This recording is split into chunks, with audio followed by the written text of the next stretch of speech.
All right, we had to take this setup one step farther than taking off our tracer attachment and taking off our compound. We also had to take off the cross slide to gain an inch in height here.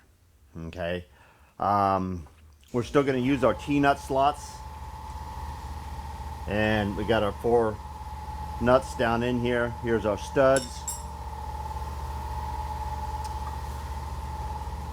We have already calculated and made our new cradles to take those 2 registers on the outside, and it's going to be 11 1/4 inches in between here, so we got slots sideways to compensate or take up some of that play there. All right, and we're going to go ahead and throw our studs in here.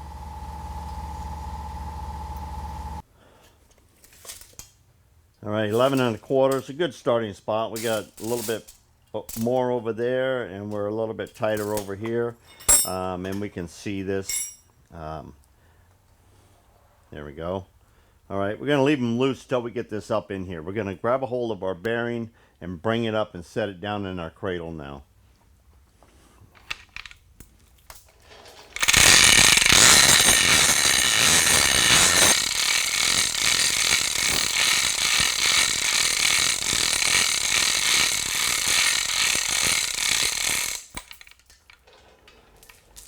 Okay, we got to move our gantry that way a little bit.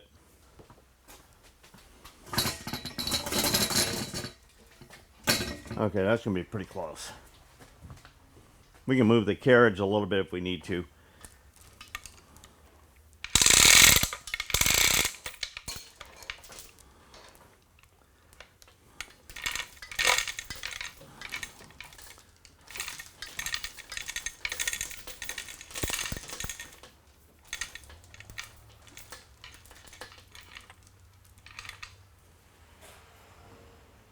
Boy, it's like it was made for it. Right?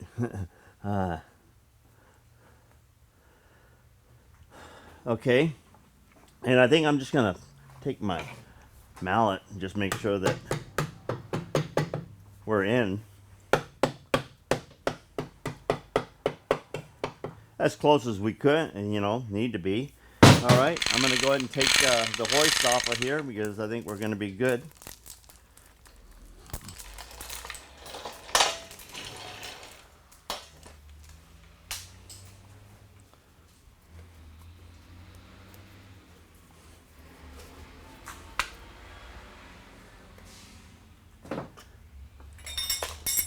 All right, I'm just going to lightly snug these just so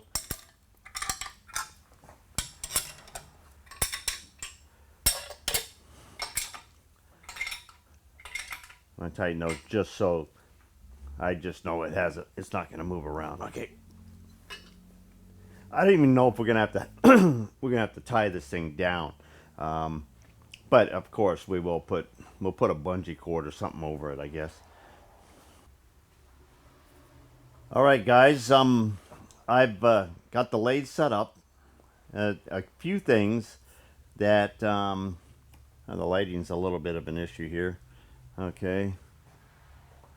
I'm gonna have to turn down my big camera lights here. Let's turn them down, and we'll turn this one off here. All right, and give you a little better real light.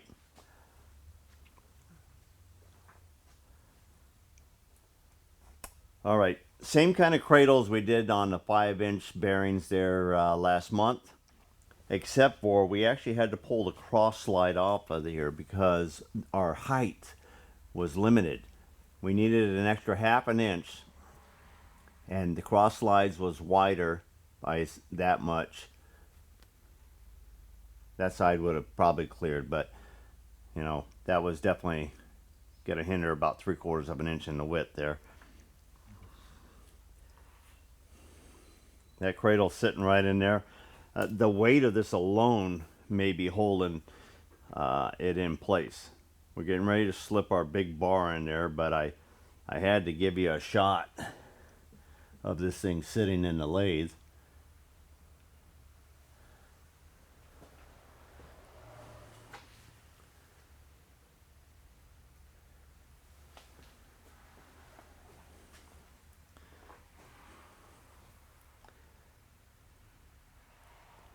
Once we put the bar in it, we'll get pretty well lined up. It's probably within 1/8 of an inch right now, just because of the way I built the jig and the way I know that the jig is set up for the backside over here.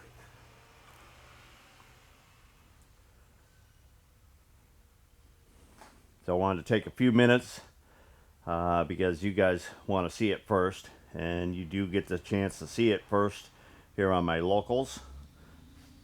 Occasionally live streaming,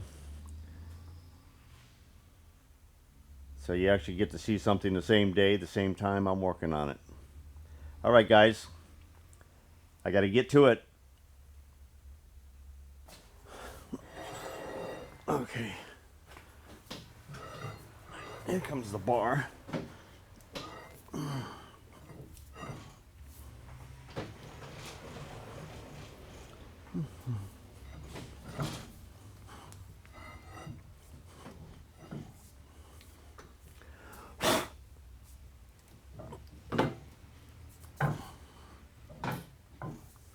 Okay, bring this out a little bit more. I'm gonna have at least that amount of bar sticking out. Okay, tighten up the chuck here. We can get the bar set up. Okay, put the center in. Okay.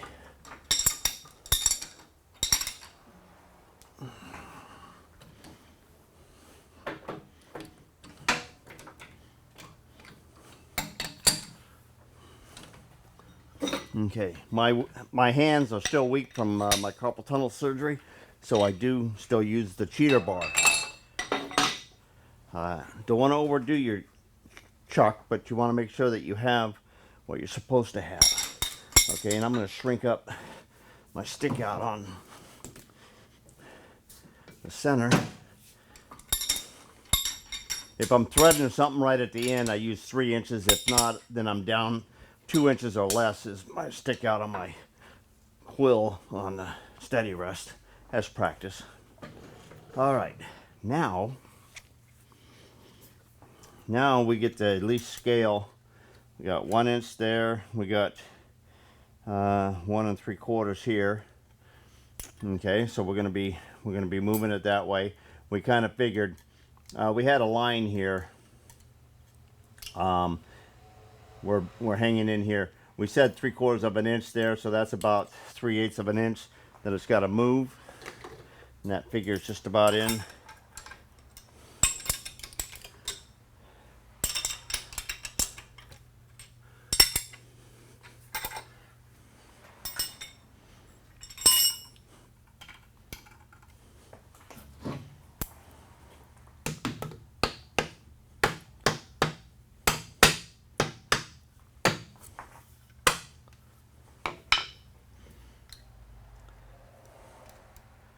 One 3/8 and 1 3/8.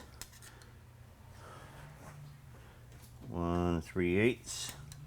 1 3/8. We were looking pretty good, and that's not bad. I think that's about where we said. We said that was going to be like 3/4 of an inch on there, and we were within 1/8 of an inch there. Excellent.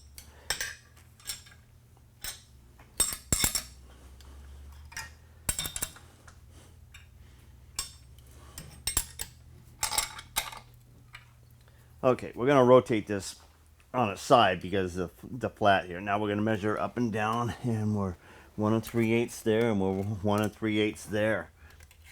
Same.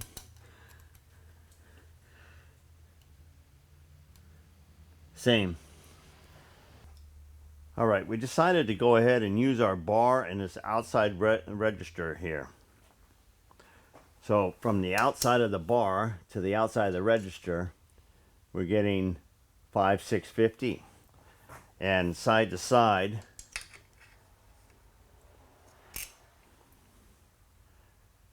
$5,650, 55,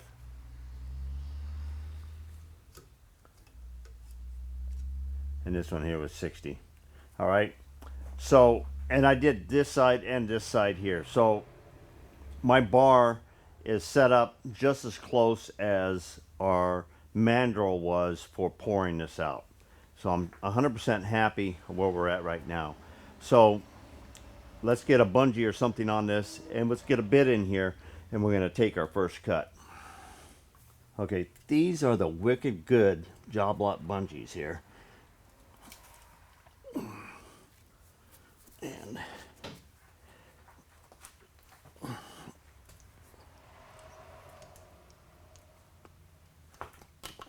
okay, all right, she's held down there now.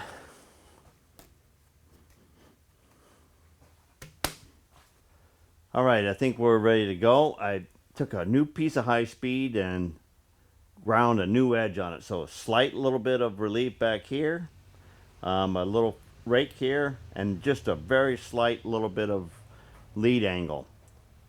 And it looks like we're set to go.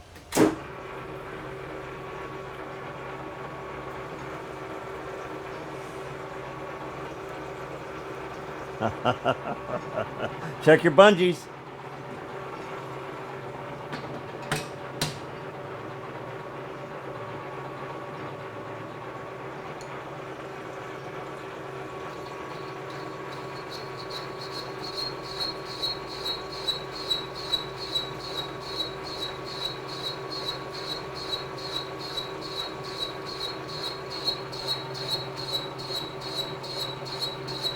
That's not a bad sweep for the first cut there.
We're coming out the back side here, and we're still sweeping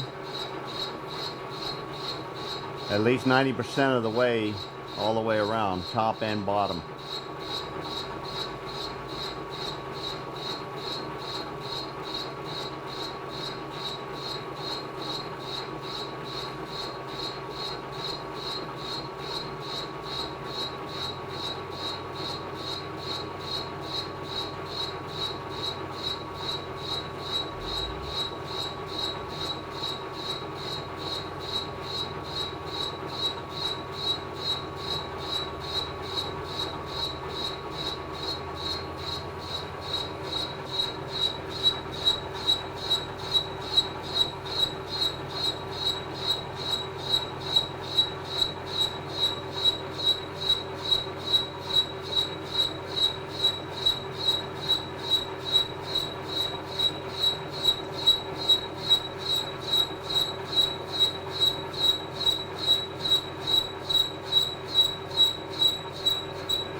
There we go. First pass through.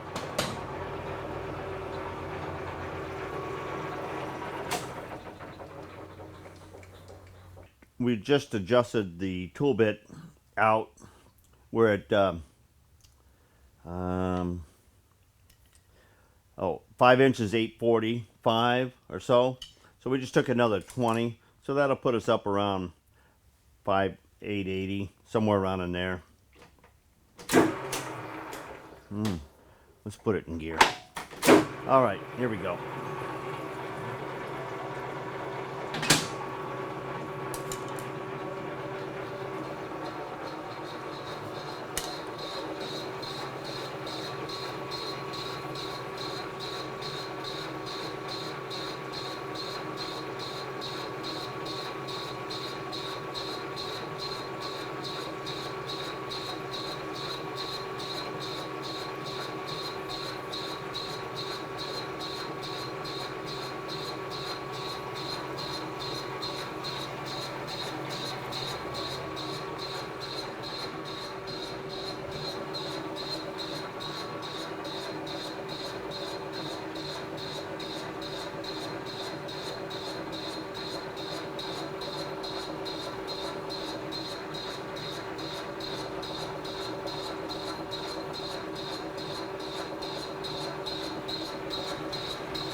That's really cleaning up the split line really nice over there.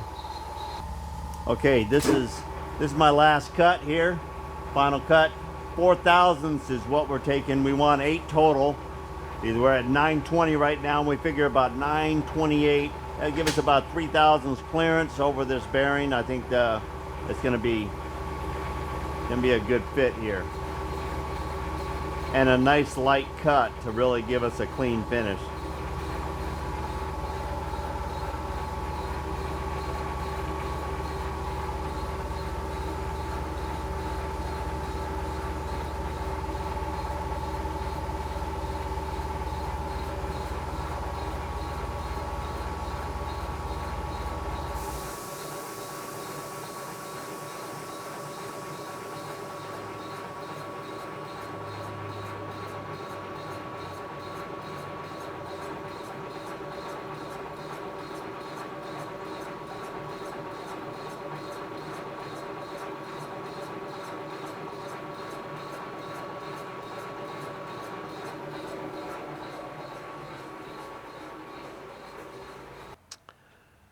All right, we broke our bearing apart and took our little quick burr, and we took all the surfaces and deburred them. So we're ready to put this together and then package it up for our customer to pick up.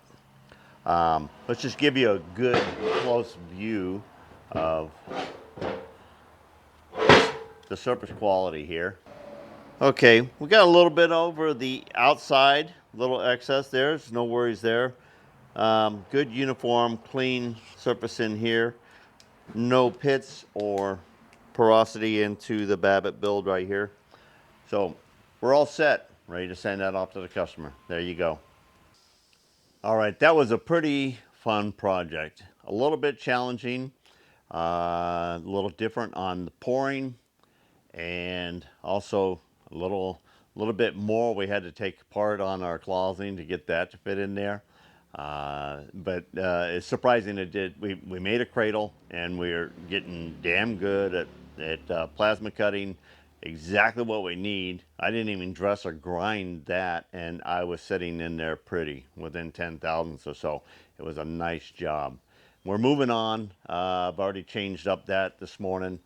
We're moving on some shafting, and our spline shaft. I still want to get on. I want to get Pearl back together because the Rutland is going to be going on its way to a new owner, and we're going to have that coming up here shortly as well. Don't forget live episodes of what goes on here and there that you won't see in my other parts of my other videos and stuff. You can find on my locals platform, and you can subscribe and for that platform, and it supports my videos. All right, till next time, get her done. Job Shop USA.